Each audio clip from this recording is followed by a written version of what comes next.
స్వస్తిక్ multi speciality hospital Karimnagar లో చికిత్స ఏదైనా అత్యవసర వైద్య సేవలు వెంటనే 24 అవర్స్ అందరికీ అందుబాటులో వైద్యం. Swastik multi speciality hospital Karimnagar civil hospital opposite. Hi hello నమస్తే వెల్కమ్ టు సుమన్ టీవీ. నేను మీ స్రవంతి.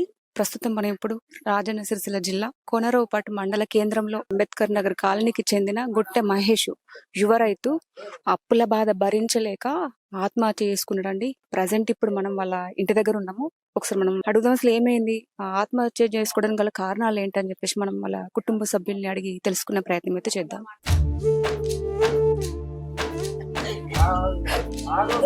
ఇప్పుడు మనతో మహేష్ వాళ్ళ అమ్మగారు ఉన్నారు, వాళ్ళ అన్నయ్య, వాళ్ళ చెల్లె. ఇప్పుడు మన మహేష్ అసలు ఆత్మహత్య ఎందుకు చేసుకున్నాడు అని చెప్పేసి ఒక్కసారి వాళ్ళని అడుగుదాము. చాలా బాధలో ఉన్నారు. అసలు వీళ్ళ పరిస్థితి చూస్తే కూడా చాలా దారుణంగా ఉందండి. ఉండడానికి ఒక ఇల్లు మాత్రమే ఉంది, ఎలాంటి ఆధారం కూడా లేదు. ఆ ఉన్న భూమి కూడా వీళ్ళ పొన్న లేదు అని చెప్పేసి వీళ్ళు అంటున్నారు. అసలు ఏం జరిగిందనేది ముందుగా మనం ఒకసారి వాళ్ళని అడుగుతాం. హలో అమ్మా. అమ్మా బాధపడకండి. అమ్మా నా బోటికి అమ్మ కట్లచ్చి చచ్చిపోయిండు. 10 గుంటల భూమి ఉన్నది. ఆ 10 గుంటల కరెంటు లేదు, ఏది లేదు. 6 సంవత్సరాలు ఇద్దరు వేరు అతికినా చిరుమునిగా చిరుమాజరు పనిలేదని కరీంనగర్ పోయిండు. కరీంనగర్ పోయి వచ్చిండు. వచ్చి మంచిగానే మాట్లాడిండు, అన్ని చేసిండు. గతం ఇంటికి పోయిండు. వేస్తారని నాడు వచ్చిండు, పని చేస్తాను పోయిండు.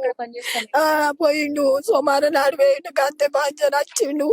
మంచిగానే ఉన్నాడు. గతము ఆయన ఇంటెనక ఊరి పెట్టుకున్నాడు. గంతే ఇంటెనుక ఉన్నది. గంతే లేచి మై అనటాలకు మైలేడేదో తలుపులు వాళ్ళకు కొట్టిరు. పాంచనికి ఇట్లా అయింది.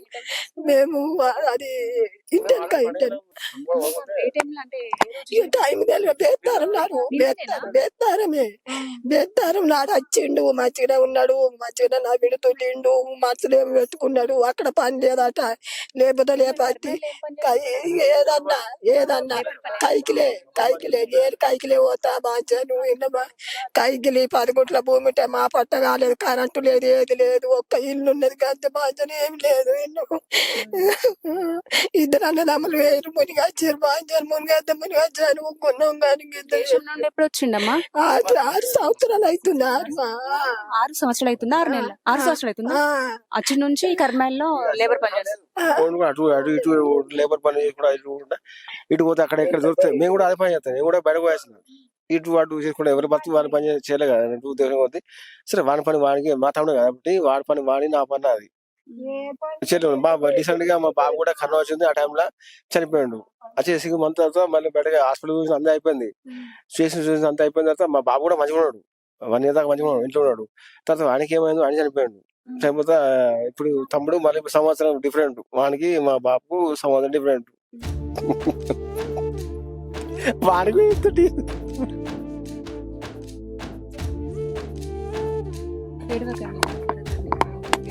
తిరిగి రాడు. ఓకే అట్లా వాడు వర్క్ పోతున్నా, ఏం పోతున్నా. వాడి పని చేసుకుని వాడి పని, నా పని లేదు. ఎదురు మొత్తం ఎదురు అందరు అంతే. ఏం పోతుండే పోతుండే పని ఉన్నప్పుడు చేసుకుంటే వాడి పని వానికి, నా పని నాకు. నేను ప్లంబర్ చేస్తాను. వాడు నాకు, నేను ప్లంబర్ చేస్తాను. ప్లంబర్ పని ఇక్కడ వెమ్మల్లా చేస్తున్నాను. చేసుకుంటా వస్తున్నా. ఇప్పుడు చేస్తున్నాను. ఇక బాబు చనిపోయింది కాబట్టి నేను ఇంటికి ఉంటున్నా. వాడు పని చేస్తున్నాడు. రీసెంట్ గా మాకు ఏం పని కాబట్టి ఓటు నాట్లు ఉంటది ఈ టైంలో. ఈ వాళ్ళ గుంజుడు నాట్లు ఊరు లేకుడు ఏదో కరువు పనికి ఉంటది. కరువు పని కోసం ఇటు మళ్ళీ ఒకటి ఊరు లేకుడు నాట్లు అటు పోదు. ఏమైనా చెప్పిండా అంటే చనిపోయే ముందు అందరితో బాగానే మాట్లాడి మొత్తం డిసైడ్ మాట్లాడి మొత్తం ఫ్రీగా ఉన్నాడు. మాట్లాడి చూసుకుంటా మొత్తం మాట్లాడుకుంటే మొత్తం చూసుకుంటూ ఉన్నాడు. ఇటు అటు అనుకుంటా తిరుగుంటా. రేపు పెళ్లి మా తమ్ముని పెళ్లి నిన్న రీసెంట్ గా మా చిన్నబాబు కొడుకు పెళ్లి పోదాం వచ్చిండు అన్నట్టు. వచ్చిండు కర్మూరి వచ్చినట్టు. అందరితో ఇంటి దగ్గర అయితే అందరితో బాగానే ఉన్నాడు. ఊరు కాదు ఇక్కడ మొత్తం కోనపేటలో మొత్తం వాడు నేను తెలియదు కానీ వాడు ఫ్రీ. అందరితో బాగుంటాడు. వాడు ఏ టైం అయినా ఏది రాసిపోయాడు పని కానీ ఓడి కానీ అత్తరు సపడి పోతాడు, తింటాడు సపడి పోతాడు. ఏ డోర్ కొట్టినా కానీ ఓపెన్ మై నువ్వారా అంటుంటారు తప్ప వాడు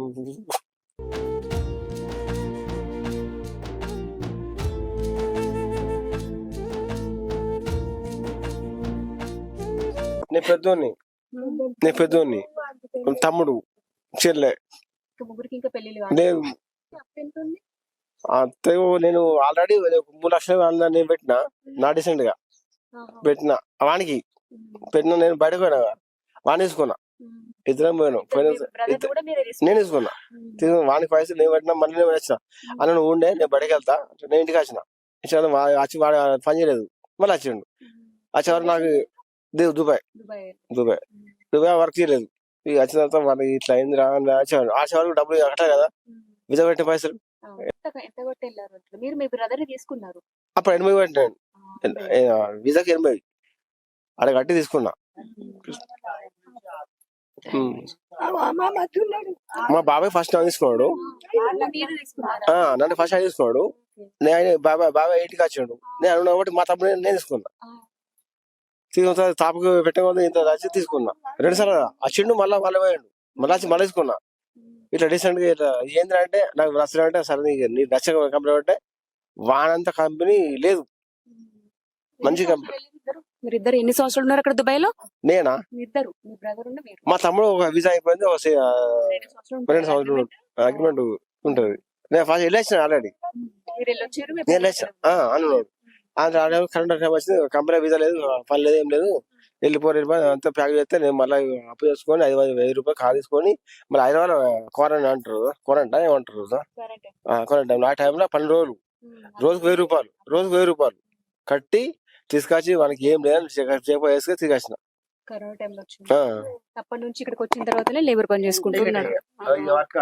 దేశం పోయిండు ఎయిర్పోర్ట్ లో పోయినాక కథ ఎవరో పాస్పోర్ట్ కొట్టేసి నన్ను రాయితే వచ్చిండు. ఇక మళ్ళీ పోలేదు. ఇక చిన్నోడు వాళ్ళే బాధ ఎక్కినట్టు ఎక్కి అంత మసిగైపోయినట్టు అన్నారు. ఎయిర్పోర్ట్ లో అయితే పాస్పోర్ట్ కొట్టేసారు, సపరేట్గా మర్రారు. కర్ణాల మంది అంటే మా మాటలకి ఇట్లా అద్దు ఏదైనా వేసుకొని బతుకుదామని వచ్చిర్రు. ఇంట్లో ఇక ఇటేమున్నారు, ఇక విన్నవా అన్ని చత్తమన్నారు కర్ణాలని. విన్నవా ఇంక ఎయిర్పోర్ట్ లో కిందికి ఇంతగానో ఇట్లా బాగా పని లేపాయని. ఇప్పుడు పొలం అంటే మీకు మీ పేరు మీద లేదా? మీ పొలం 10 గుంటలు ఎవరి పేరు మీద ఉన్నది? మా తాతల పోలే, మా తాతలు 5, మా తాతలతో మా బావులు రాలేదు. ఇక అంతా మాకు ఉమ్మడి కుటుంబం అన్నట్టు. ఇక అప్పుడు మనం ఎవరు చేసుకున్నా కానీ కరెంట్ లేదు, బావి లేదు. ఆ 9 గుంటలు ఉన్నది, అత్తిదే బీడు. అమ్మ నాకు ఉన్నది 10 గుంటలు ఉన్నది. నేను ఎట్లా పండించుకుంటున్నా, పొలం లేదు అని లేదు, ఉన్నది. ఇప్పుడు వేసిన ఉన్నది 10 గుంటలు నాకు అంతే. తను చనిపోవడానికి అయితే అప్పులే కారణం అంటారు. అప్పులే. ఇక్కడ చూస్తున్నాము, మహేష్ వాళ్ళకైతే ఒక చిన్న ఇల్లు మాత్రమే ఉంది, ఒక 10 గుంటల జాగ ఉందట. ఆ 10 గుంటల జాగ కూడా వీళ్ళ పేరు మీద లేదంట, అది పొత్తుల మీద ఉంది, ఇంకా వీళ్ళ పేరు మీద రాలేదు అని చెప్పేసి వీళ్ళు అంటున్నారండి. సో చూడొచ్చు, ఒక చిన్న ఇల్లు మాత్రమే ఉంది. ఇది నేను అనుకుంటా, వాడు పండుగ లేకపోతే ఎలా అనుకుంటాడు, వాడు సపరేట్ రూమ్ సెపరేట్ గా పడుకుంటాడు. వాని ఇష్టం. అయ్యా ఇక్కడ ఏం పడుకుంటాడు, అక్కడ ఏం అయ్యో వాని ఇష్టం. మేము తిని పడుకుంటే ఇటు పడుకుంటా అని వస్తుంది, ఇట్లా పట్టాడు. ఒకసారి టీవీ పడుకుంటాడు, టీవీ చూసుకుంటా. తను వాంతా 12, 9, 12 అయింది, 11 అయింది. వంట చేసిండు, వాడే చేసిండు. 11, 12 అవుతుంది. టీవీ చూస్తున్నాడు ఆల్రెడీ. చూసిన తర్వాత ఏమైందిరా పడుకోవాలని, పొద్దున పెళ్ళికోవాలంటే పోతుంది అన్న అన్నాడు. మా సరదీరా పోతుంది మరి పండుకోరా, నాకు కోపం వచ్చింది. టైం ఎంత చూసిన 12 చూడు ఒకసారి చూసిండు. టీవీ సౌండ్ తక్కువ, చేతి దగ్గర జరుపుకున్నాడు, టీవీ దగ్గరకి జరుపుకొని మొత్తం రేజింగ్ పెట్టుకున్నాడు. ఇక రేజింగ్ వస్తాయి కదా, పెట్టుకున్నాడు. పడుకుంది అన్నాడు. వచ్చిన అంతా పడుకుంటే మళ్ళీ టీవీ బంద్ చేయరా, అరే సౌండ్ వస్తుంది అంటే టీవీ బంద్ చేసి పడుకోండి. మళ్ళీ ఏ టైం పడుకున్నా బస్ ఈ డోర్ తీసుకున్నాడు. ఇక మొత్తం ఆల్రెడీ 12 గంటలాగా మేము తెలుతున్నాం. వానికి ఏమనిపిస్తుంది, ఏమైందో ఎవరు ఫోన్ చేస్తుండో వానికి. నాకు బయటకు వచ్చిండు, ఇప్పుడు ఇంకా లేడు, ఇక్కడ లేడు కదా.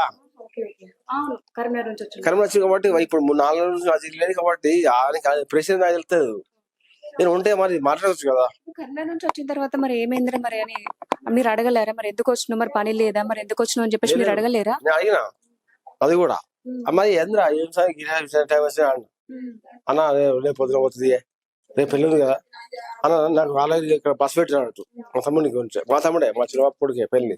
నేను అన్న చెప్పాలి పోయినా, పోయి వచ్చిన కూర కమ్మగా వస్తుంది కూర చూసేవారు చూసేవారు కుమ్మగా వస్తుంది వాసన వాడు వంట చేస్తుండు చేసిండు తిన్నా వాడే తిన్నాడు ఫస్ట్ తిన్నాక నేను తర్వాత మా చెల్లినది తర్వాత నేను తిన్నా తర్వాత మామూలు హాస్టల్ 10:30 తిన్నది తిన్నాక అందరికి అయిపోయింది కదా క్లోజ్ అయిపోయింది అన్న సపరేట్ కూడా సప్పుడు నేను ఇక్కడ బెడ్ వేసుకుని వాడు సాఫ్ వేసుకున్నాడు వాళ్ళ బెడ్ దొంగ వేసుకున్నాడు చెద్దరు వేసుకున్నాడు అచ్చుని గాలిపత్తాలు బెడ్షీట్ కప్పుకున్నాడు కప్పుకున్న తర్వాత అంతా ఇట్లా పడుకున్నాడు ఆ డెప్యులేషన్ నాకు తెలియదు ఇక నేను ఆల్రెడీ పడుకున్నాను ఇక నాకు తెలియదు నేను పడుకున్నాను ఆల్రెడీ పడేది ఆల్రెడీ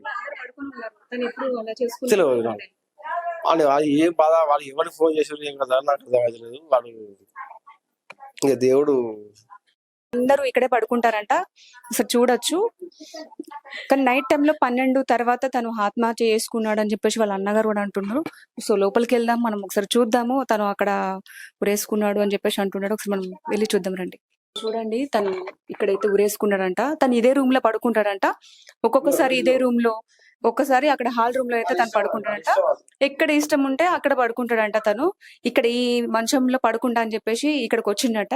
కానీ ఏం జరిగిందో తెలీదు. వాళ్ళ చుట్టాలది పెళ్లి ఉందని చెప్పేసి వచ్చిండంట. కానీ అందరితో వచ్చిన తర్వాత కూడా అందరితో బాగానే ఉన్నాడంట. తనే కూడా వంట కూడా చేసిండంట. అందరు కలిసి తిన్నారంట. బాగానే అందరితో కలిసిమెలిసి ఉన్నాడంట. హ్యాపీగానే ఉన్నాడు అని చెప్పేసి వాళ్ళ అన్నగారు కూడా మనతో చెప్పడం అయితే జరిగింది. కానీ రాత్రి అందరు పడుకున్న టైంలో ఇక్కడైతే తను ఉరివేసుకున్నాడంట.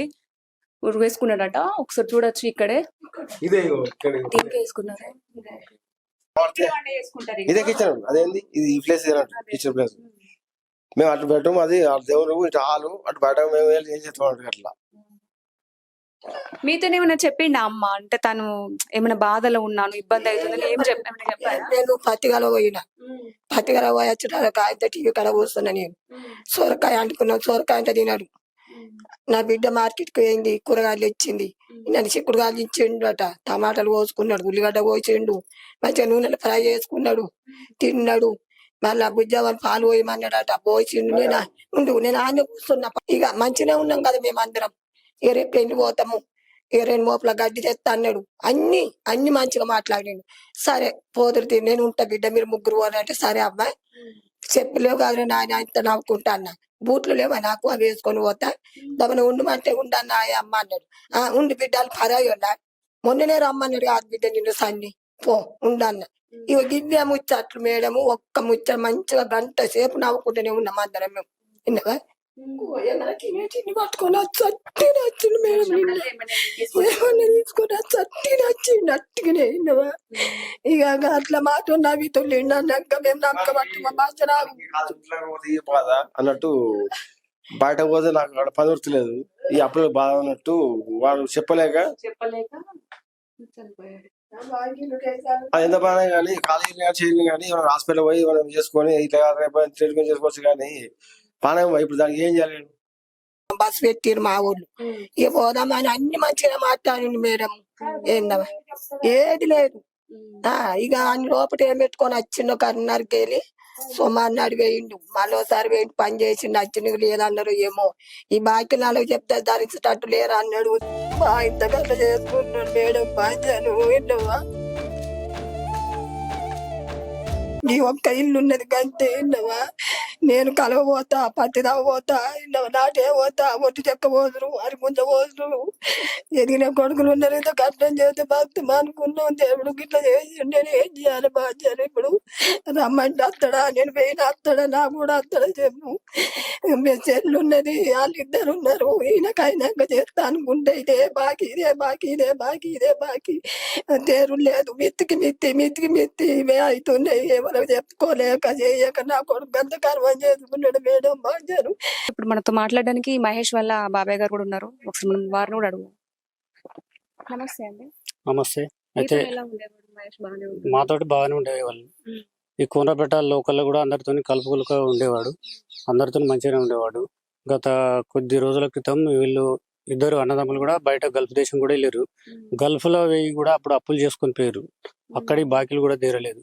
వాళ్ళు అక్కడి నుంచి వచ్చారు, ఇంటికాడనే ఉన్నారు. ఇంటికాడ కూడా వ్యవసాయ పనులు చేసుకుంటా ఉపాధి పొందుతూ ఇక్కడనే కాలం గడుపుకుంటూ వెల్లదిస్తారు. వీళ్ళు ఉపాధి పనికి కూడా పోకుండా పొలాలల్లో ఉడ్లు చెక్కడం, వరి గుంజడం ఇలాంటి పనులు చేస్తుండే ఈ అబ్బాయి. వీళ్ళు 6th మొన్న చనిపోయిన అబ్బాయి 6th దాకా చదువుకున్నాడు. ఇక అంత లోపలనే చదువు వీళ్ళకు స్కూల్ నాలి చేసుకుంటా బతికే పరిస్థితి వచ్చింది. ఇక స్కూల్కి వెళ్ళలేదు. వీళ్ళ అన్నయ్య కూడా 9th క్లాస్ ఏమో చదివిండు. అప్పుడు కూడా పెద్ద చదువు కూడా చదువుకోలేదు. ఈ ఆర్థిక స్తోమత లేక చదువులకు పంపించలేకపోయారు. ఇక గవర్నమెంట్ స్కూల్ ఎట్లుంటాయి చదువులు అంతంత మాత్రమే. ఒక అమ్మాయి, చిన్న అమ్మాయి, ఆమె ఎంబీఏ దాకా చదివిపించారు. వీళ్లకు గల్ఫ్ పోయిన అప్పులు ప్లస్ ఇక్కడ ఉన్న అప్పులు కూలి నాలి చేసుకుంటా బతికేటి అప్పులు తీరవన్న ఉద్దేశంతో వీళ్ళు ముగ్గురు కూడా పెళ్లిళ్ళు కాలేదు. వీళ్ళు అప్పుల బాధతోటి మనోవేదనతో గురై ఇక మొన్నటి దాకా కరీంనగర్ కూలి పని చేసుకుంటాను కరీంనగర్ వెళ్ళిండు. ఒక నెల 2 నెలల నుంచి అటే ఉండి వచ్చిండు. మధ్యలో పని లేనప్పుడు, ఇక్కడ ఏం పని లేనప్పుడు ఇక్కడ ఒడ్లు చెప్తుండే, పొలాల పనులప్పుడు ఇటుండి మధ్యలో కరీంనగర్ వెళ్తుండే. కరీంనగర్ పనులు చేసుకుని అక్కడ ఏమైనా పనులు ఉంటే చేసుకుని లేకపోతే రిటర్న్ వచ్చి ఇక్కడ ఉంటుండే. అక్కడనే రూమ్ చేసుకుని అయితే మొన్న రీసెంట్ మొన్ననే వచ్చిండు, కోనరాపేట వచ్చిండు. ఇక మనసులో ఏం పెట్టుకున్నాడేమో. రాత్రి అందరు పండుకున్న తర్వాత 12-1 తర్వాత లాస్ట్ రూమ్ లోకి పోయిండు. అక్కడ రేకుల రూమ్ ఉంది. ఆ రేకుల రూమ్ కే ఉరి వేసుకొని చనిపోవడం జరిగింది. వీళ్ళు పొద్దున మహేష్ లేవు అంటే అక్కడ చూసే వరకు మహేష్ సైలెన్స్ అయ్యే వరకు వీళ్ళు డోర్ తీసుకొని పేరు లోపలికి పోయే వరకు ఉరి వేసుకొని ఉన్నాడు. పరిస్థితి గది ఇల్లు అదైతే దారుణంగా ఉంది. వీళ్ళ తాతలు అప్పుడు తాతల పొన్న వచ్చిన భూమి మనిషికి 1 ఎకరం వచ్చింది. వీళ్ళ బాపులు 4 వాళ్ళు మనిషికి 10 గుంటలు వచ్చింది. వాళ్ళ పొన్న కాలేదు. ఈ గవర్నమెంట్ చేయబట్టి వాళ్ళ పేరు మీద కూడా ఎక్కలేదు. ఈ రైతు బీమా అనేది ఉన్నది, కేసీఆర్ పెట్టిన రైతు బీమా. వాళ్ళ పొన్న భూమి అయినట్టయితే వాళ్ళ ఫాదర్ కు ఒక 5 లక్షలు వస్తుండే. ఫాదరు 2 years బ్యాక్ చనిపోయాడు, ఆయనకు ఎక్కలేదు. ఆయన నుంచి వీళ్ళకు విరాసత్ వస్తుంది, వీళ్ళకు 5 లక్షలు వస్తుంది రైతు బీమా. ఇలా గవర్నమెంట్ తప్పిదాల వల్ల కూడా ఇలాంటి కుటుంబాలు ఎన్నో నష్టపోవాల్సి వస్తుంది. ఈ భూములు ఎవరి పన్ను ఉన్నాయో వాళ్లకు యథావిధిగా ఎక్కించినట్టయితే ఈ రైతు బీమా అనేది వర్తిస్తే ఒక 5 లక్షల నుంచి ఇలా ఒక కుటుంబానికి 10 లక్షలు వస్తుండే. మనిషి చనిపోతే 5 లక్షలు ఇస్తారు. దానికి నష్టపోయారు. వీళ్ళు ఆర్థిక పరిస్థితి దుర్భాగ్యంగా ఉన్నది. పెళ్లిళ్ళు కూడా లేవు, ఎవరికి కూడా పెళ్లి కాలే. ముగ్గురు పెళ్లి కాలే. ఆ మహేష్ అనే వ్యక్తి ఏం చేసిండంటే మనోవేదనకు గురై రాత్రికి రాత్రి చనిపోవడం జరిగింది. మరి ఇది గవర్నమెంట్ ఒకసారి ఆలోచించి మరి ఇలాంటి పేద కుటుంబాలకు ఇంత దళితులు ఇందులో మళ్ళా దళిత కుటుంబానికి 3 ఎకరాల భూమి ఇస్తున్నారు. మరి ఇక్కడ కోనరాపేటలో మాత్రం ఎవరికి కూడా దళితులకు 3 ఎకరాలు ఇవ్వలేదు. టిఆర్ఎస్ గవర్నమెంట్ 10 సంవత్సరాలు చేసి ఏమి కూడా ఇవ్వలేకపోయింది. మరి ఇప్పుడు వచ్చిన కాంగ్రెస్ కూడా అన్న ఆ కాంగ్రెస్ అన్న మరి ఇలాంటి పేద రైతులకు, ఇలాంటి పేదలకు 3 ఎకరాల భూమో 4 ఎకరాల భూమో కొనిచ్చి వీళ్ళ జీవనోపాధికి సహాయపడితే బాగుంటుందని నేను కోరుకుంటున్నా. సారు గిటోటి సంగతి మామూలు లేని వాళ్ళము, మేము మొత్తం పైకి చేసుకు తిరిగేటోళ్ళము. మాకేమి లేదు. ఆ 10 గుంటలు కూడా మా పొంటి లేదు. నా చేసుకున్న భర్తకు ఆయన చచ్చిపోయిన కథ నచ్చి ఏం లేదు, తిందామంటే మొత్తమే లేదు. 10 గుంటల భూమి కూడా నీళ్ళు లేవు, ఏది లేదు. కైలు చేసుకొని బతుకుతున్నాము. గన్నాను వేయండు, అచ్చుడు మంచిగానే ఉన్నాడు. ఆ తిట్టకు పన్నట్టం అన్నాడు. మేము పన్నం నిలవేయడం సారు పోయటం అచ్చట చూసేలా కూర వేసుకున్నాడు. మేమేం అనలే చేయలేదు. పంచాను మేము లేని వాళ్ళము ఇట్లా ఏదో కైకిలు కొలు చేసుకొని బతుకమని మేము కొత్తగా కట్టుకున్నాం. మంచిగా గంటే మాది ఏం లేదు. మాకు ఒక్క ఇల్లు తప్పించి ఏది లేదు మాకు. బాగా నిన్న ఏదన్నా సాయం చేయరు మమ్మల్ని. ఎట్లన్నా బతికి ఇంటి బాధ్యాను కాలు మొక్కుతా. ఏమి తిందామన్నా తిండికి లేకుండా అయింది మా బతుకు. దేశాలు పోయి బాధ్యాలు అంతే. మాకు ఏదన్నా బాధ్యత ఏదన్నా మాకు ఆధారం పెట్టు. చూసారు కదండి, మహేష్ ఆ అప్పుల బాధతోనైతే చనిపోయిండు. తీవ్ర మనస్తాపానికైతే గురైండండి. తను ఒక కరీంనగర్ లో కూలీగా పనిచేసుకొని బ్రతుకుతాడట. అక్కడ పని ఉన్నప్పుడు అక్కడ పని చేసి, అక్కడ పని లేకపోతే ఇక్కడికి వచ్చి పొలం దగ్గరికి వెళ్ళడం గానీ, ఒడ్లు చెక్కడం గానీ, ఉపాధి కూలికి కూడా తను వెళ్ళిండంట. 6వ తరగతి వరకు అయితే తను చదువుకున్నాడంట. ఏం జరిగిందేమో తెలియదు కానీ తీవ్ర మనస్తాపానికి గురైండు. దగ్గర ఒక 6-7 లక్షల వరకు అయితే అప్పు ఉంది. వచ్చిన తర్వాత కూడా మాతో అందరితోనే బాగానే ఉన్నాడు. ఇక్కడ మా చుట్టాలది పెళ్లి ఉండే, ఆ పెళ్లి కోసం అని చెప్పేసి వచ్చిండు. రాత్రి కూడా తనే వంట చేసిండు. మేమందరం కలిసి కూర్చొని తిన్నాము, మాట్లాడుకున్నాము. రాత్రి 12 గంటల వరకు కూడా అందరితో మాట్లాడాడు. తర్వాత 12 తర్వాత మేము అందరం పడుకున్నాము. తను ఎప్పుడైనా ఒకసారి ఇక్కడ పడుకుంటుండే హాల్ రూమ్ లో, లేకపోతే తను అక్కడ కిచెన్ రూమ్ లో పడుకుంటుండే. ఆ రూమ్ లో పడుకుంటా అని చెప్పేసి ఆ రూమ్ లోకి వెళ్ళి ఉరి వేసుకొని చనిపోయిండు. ప్రొద్దున లేచి మేము చూసేసరికి కూడా తను విగత జీవిగా కనిపించాడు అని చెప్పేసి వాళ్ళ కుటుంబ సభ్యులు అయితే చెప్పడం అయితే జరిగిందండి. దగ్గర ఒక 6-7 లక్షల వరకు అయితే అప్పు ఉందట. 10 గుంటల జాగా ఉన్నా కూడా వీళ్ళ పేరు మీద లేదంట. మాకు ఎలాంటి ఆధారం కూడా లేదు, ఉండడానికి ఒక ఇల్లు మాత్రమే ఉంది. మేము 2 అన్నదమ్ములము, మాకు ఒక చెల్లె, ముగ్గురికి కూడా పెళ్లిళ్ళు కూడా కాలేవు. మా నాన్న కూడా 2 సంవత్సరాల క్రితం కూడా చనిపోయింది అని చెప్పేసి వాళ్ళ అన్నయ్య గారు కూడా మనతో చెప్పడం అయితే జరిగిందండి. ఇదండి, వాళ్ళు కూడా ప్రభుత్వం నుంచి కూడా ఆర్థిక సహాయము కావాలి అని చెప్పేసి అంటున్నారు. ఎందుకంటే ఎలాంటి ఆధారం లేదు, బతుకుదెరువు కూడా లేదు, చేసుకుంటే కూలీ లేదంటే ఖాళీగా ఉండడమే అని చెప్పేసి అయితే వాళ్ళైతే మాట్లాడుతున్నారు. కనీసం ప్రభుత్వం ఆదుకోవాల్సిందిగా వాళ్ళైతే కోరుతున్నారండి. కెమెరామెన్ శివతో నేను మీ శ్రవంతి, సుమన్ టీవీ.